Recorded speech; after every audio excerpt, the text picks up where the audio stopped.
paling utama. Nah, Kang Dodi, sekarang sebagai ketua Pengwil, bukan sebagai akademisi. tadi tadi udah dapat gambaran dari Bang Eki nih. Apa nih? Ini kan kita kalau nggak salah waktu terpilihnya Kang Dodi kita sempat ngobrol ya. Apa bukan? Setelah itu ada pertemuan di Bandung kalau nggak salah kita sempat ngobrol.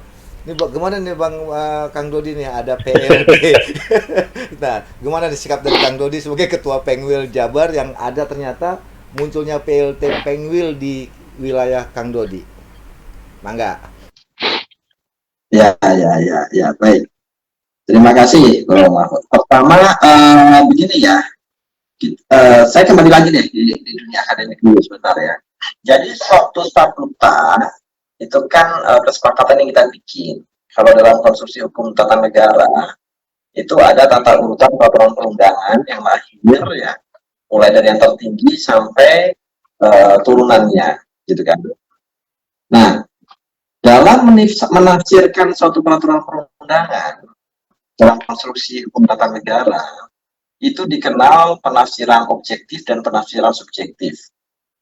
Nah, penafsiran subjektif itu terletak di dalam penjelasan. Di dalam penjelasan.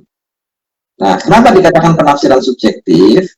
Karena itu adalah penafsiran yang sudah dikunci oleh pembentuk peraturan perundangan itu. Kalau undang-undang berarti kan kita bicara eksekutif dan legislatif ya. Nah, kemudian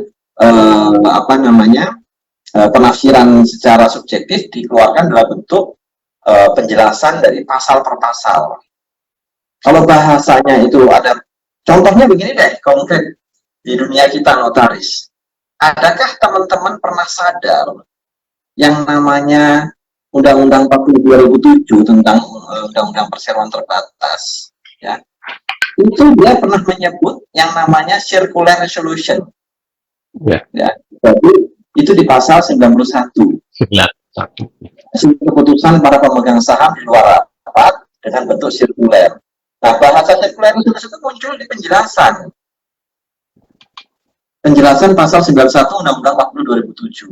Di situlah contoh konkret yang namanya penafsiran subjektif. Jadi pembentuk undang-undang menerjemahkan pasal 91 itu ada penjelasannya.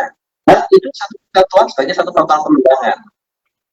Nah, kalau penafsiran objektif itu yang sering kita lihat dalam satu pasal itu penjelasannya mengatakan cukup jelas, gitu kan? Nah, cukup jelas.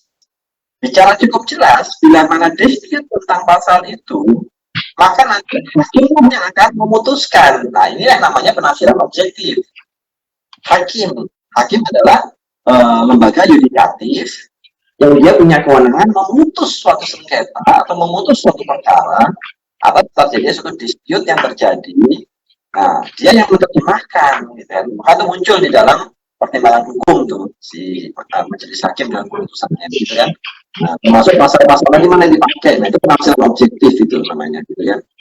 Nah, kembali ke kita, ya. Bagaimana kita menyepakati mengenai penafsiran dari ADART? Kalau menurut saya melihat ada yang jelas, cukup jelas sudah ya, tidak perlu diterjemahkan lagi. Mungkin masih ada yang belum diterjemahkan. Nah, ini menjadi pengalaman kita bersama, gitu kan.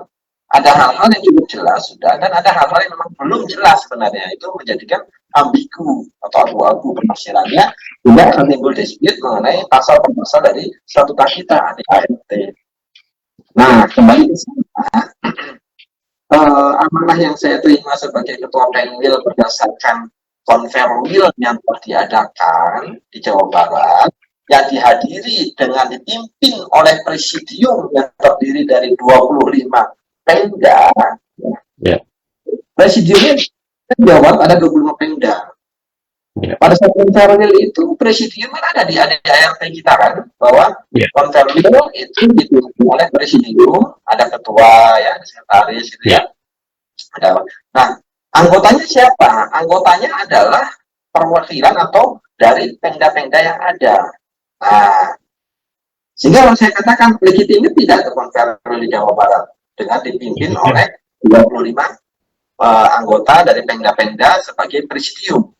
Itu kan sangat legitimate. Sehingga di Jawa Barat itu tidak ada kata-kata tidak ada converwheel. Ada converwheel kan gitu.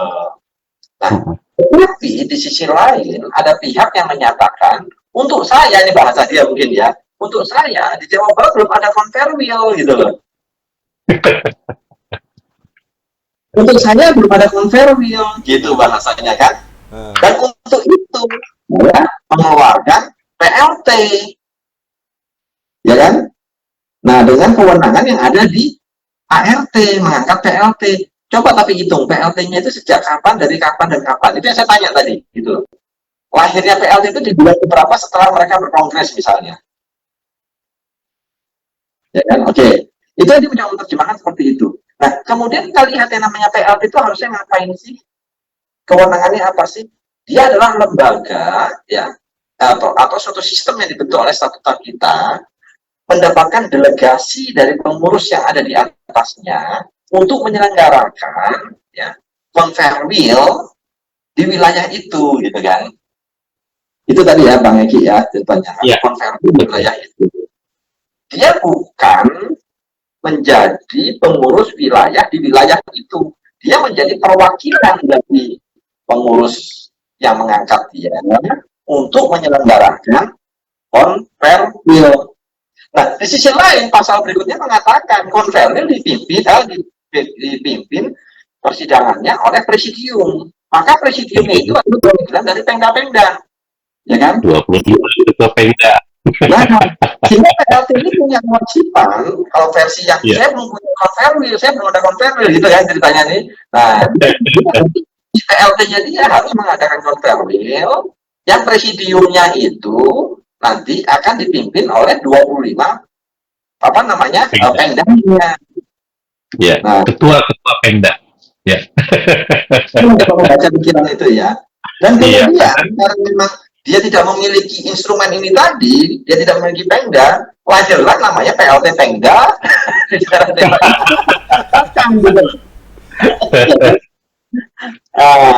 Ini gimana menafsirkan dari pasal ketentuan ADART kita itu kan? Semua bisa melihat. Apalagi kemudian tidak mengadakan converwheel atau belum terjadi converwheel, tapi mengadakan kegiatan-kegiatan selaku pengwheel. Dari ujung dunia mana lahir pengwheel dan dasar dari PLT tiba menjadi pengwheel? Bang Bro, kalau melihat ini, Bang Bro,